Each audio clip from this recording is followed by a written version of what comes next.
के सपने पूरे करने और घर को ठीक से चलाने में निकाल देता है। उसके जेब में पैसे हों ना हों, पर दिल में हौसला जरूर होता है। खुद के लिए 500 रुपए का जूता भी नहीं खरीदेगा, पर औलाद की खुशी के लिए 5000 का जूता भी उसके पैरों में पहना देगा। माँ 9 महीने बच्चों को कोख में रखकर सींचती है, पिता तमाम उम्र उसकी परवरिश खुशी खुशी करता है। आज देश भर के नौजवानों को मैं एक बात बता देना चाहता हूँ कि जिनके औलाद नहीं होती ना, वो न जाने कितने व्रत, कितने यत्न, क्या क्या जतन करते हैं। न जाने कौन कौन सी चौखट पर अपना माथा रगड़ते हैं, दर दर की ठोकरें खाते हैं। और जिस पल उनकी गोद में कोई नन्हा फरिश्ता आता है ना, वो माँ बाप उसी पल से उसकी सारी जिंदगी की चिंताओं को अपने सर ले लेते हैं। शादी ब्याह, पढ़ाई लिखाई, सबकी फिक्र उसी पल से होने लगती है।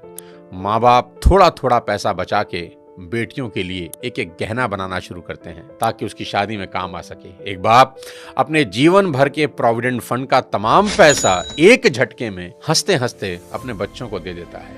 माँ बाप बच्चों के लिए किसी भी हद तक जाने को तैयार रहते हैं। मैं खुद 2 प्यारी सी बच्चियों का पिता हूँ और यकीन मानिए, अगर कोई मुझे गारंटी दे कि किसी पहाड़ पर चढ़ने से मेरी बेटियों का फ्यूचर सेफ होगा, तो मैं बिना देर किए नंगे पांव उस पहाड़ पर चढ़ना शुरू कर दूंगा। और मेरी ही तरह दुनिया के हर माँ बाप अपने बच्चों के लिए ऐसा ही करेंगे। माँ बाप चाहे कितने ही सक्सेसफुल हों, दुनिया में किसी भी लेवल पर हों, पर जब बात अपने बच्चों की आती है तो आप सिर्फ एक साधारण माता पिता होकर रह जाते हैं। बात जब अपनी औलाद की आती है तो सबकी पर्सनैलिटी के अलग एंगल देखने को मिलते हैं। माँ बाप होना इतना मुश्किल है। सिर्फ पिता ही नहीं, माँ का कर्ज तो मरकर भी नहीं उतारा जा सकता। बच्चे का मलमूत्र माँ बाप के अलावा कौन साफ कर सकता है, और ऐसा वो खुशी खुशी करते हैं। इसलिए शायद भगवान ने माँ बाप की पूजा खुद से भी पहले बताई है। बच्चा बीमार होता है तो नींद माँ को नहीं आती। माँ बड़ी अद्भुत है, वो बच्चे के रोने के अंदाज से समझ आती है कि भूखा है या पेट में दर्द हो रहा है, क्योंकि बोल के तो बच्चा समझा नहीं सकता। प्रसव पीड़ा इस दुनिया के सबसे बड़े दर्द में है, जिसे हर माँ खुशी खुशी सहन करती है ताकि एक नवीन जीवन धरा पर आ सके। कहते हैं कि 20 हड्डियों के एक साथ टूटने के बराबर जितना दर्द होता है ना, उतना ही दर्द एक माँ को होता है एक बच्चे को जन्म देते हुए।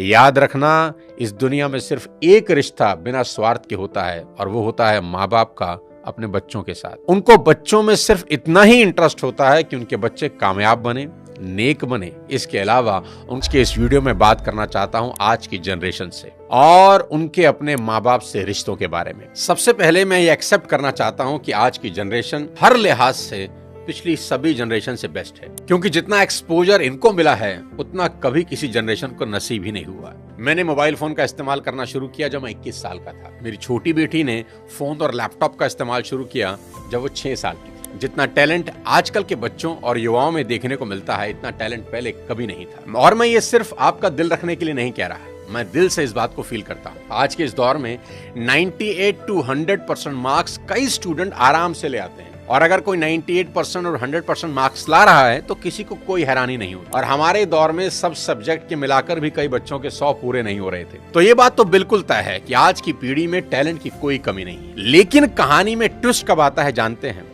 जब बच्चे 14 से 20 साल की उम्र में होते हैं। अब इनके हार्मोन्स जंप करने लगते हैं, और इसका सबसे गंभीर असर यह होता है कि ये हार्मोन्स बच्चों को पेरेंट्स से दूर कर देते हैं, क्योंकि इस उम्र में बच्चों को चाहिए आजादी, और माँ बाप वो आजादी देते नहीं, क्योंकि वो जानते हैं इस तरह की आजादी के लिए ये उम्र सही नहीं है। तो पेरेंट्स रोकते हैं, समझाते हैं। उनको पता है ये उम्र फिसलने वाली है, यही वो उम्र है जिसमें फ्यूचर बन भी सकता है और बर्बाद भी हो सकता है। अब यहाँ बच्चों को लगता है कि यही 2 लोग मेरे दुश्मन हैं। यहाँ बच्चे अब माँ बाप से झूठ बोलना शुरू कर देते हैं, चीजें छुपाना शुरू कर देते हैं। बच्चों को अब दोस्तों के साथ रहने में ज्यादा मजा आने लगता है। अपने ही माँ बाप अब दुश्मन दिखाई पड़ने लगते हैं। अगर किसी बात पर माँ बाप डांट दें तो आजकल के बच्चों का एक फेवरेट डायलॉग है, आवर पेरेंट्स आर आउटडेटेड। पापा आप सठिया गए हो। और अगर बच्चे ऐसा कर रहे हैं तो मुझे इसमें कोई हैरानी की बात नजर नहीं आती। ये नेचुरल है, सभी करते हैं। 25-30 साल पहले हम भी यही करते थे, और आज के कोई 25-30 साल के बाद इनके बच्चे भी ठीक इसी इंटेंसिटी से ऐसा ही करेंगे। ये साइकिल चलता रहेगा। एक और कहानी जो इस उम्र में होती है वो ये कि बच्चे अपने पेरेंट्स से अब नफरत करते हैं, और दूसरे पेरेंट की बात खुशी खुशी सुन लेते हैं। यहाँ अपना ही एग्जाम्पल देता हूँ। आज बहुत लोग मेरी बात सुनते हैं और मानते हैं, दूर दूर से कंसल्टेशन लेने आते हैं, पर मेरी अपनी बेटी को समझाने में मेरे पसीना ना सुने, ये मेरी प्रॉब्लम नहीं है। मेरी चिंता कुछ और है, वो बताता हूँ आपको। अभी कुछ दिन पहले मैं एज अ चीफ गेस्ट अपनी बेटी के स्कूल में गया, जहां उनकी प्रिंसिपल ने मुझे इनवाइट किया। उनका कोई एनुअल डे प्रोग्राम था।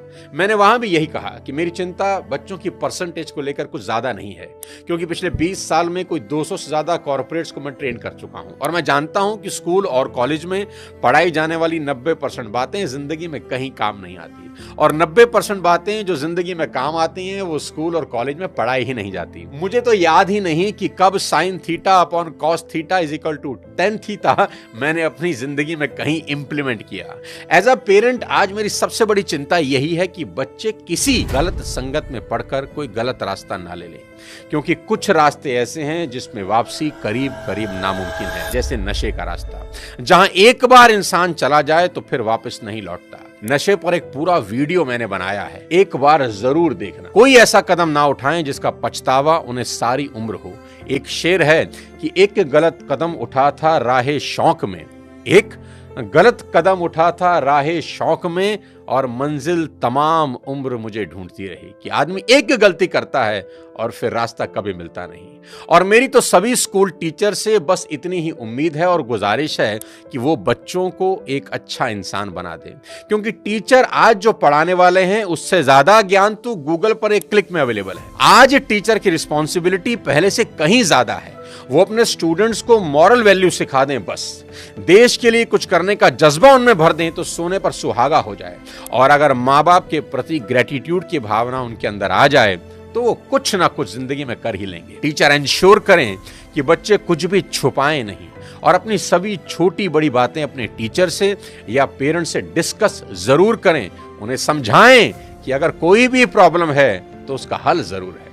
आज की बेहद होनहार जनरेशन से इतनी ही रिक्वेस्ट करना चाहता हूं कि पिता की इज्जत राम की तरह करना, कि पिता के वचन पूरे करने को जीवन के 14 बरस कठोर वनवास में गुजार दिए उस व्यक्ति ने, और वो भी खुशी खुशी। आपके माँ बाप को आपसे कुछ नहीं चाहिए, वो तो अपने जाने के बाद अपनी सारी प्रॉपर्टी संपत्ति आपको ही देकर जाने वाले हैं। देश के हर युवा से कहना चाहता हूं कि आज से 3 चीजें रोज करना शुरू कर दें, अगर अब भी नहीं कर रहे। सबसे पहले रोज कम से कम 30 मिनट अपने पेरेंट्स के साथ जरूर गुजारें। इधर उधर की कैसी भी बातें करें, खुद हंसें, उन्हें हंसाएं, कोई जोक सुनाएं, उनसे उनकी कोई पुरानी यादें ताजा करवाएं, उनके स्कूल कॉलेज की बातें करें, कुछ किस्से पूछें उनसे, कैसी भी बात करें पर बात करें। देखना वो अपने स्कूल कॉलेज के किस्से बताएंगे ना, जब उनकी आंखों में चमक आनी शुरू हो जाएगी। क्योंकि दोस्त, जैसे जैसे आप बड़े हो रहे हैं ना, आपके माँ बाप बूढ़े हो रहे हैं, और ये समय फिर नहीं आएगा।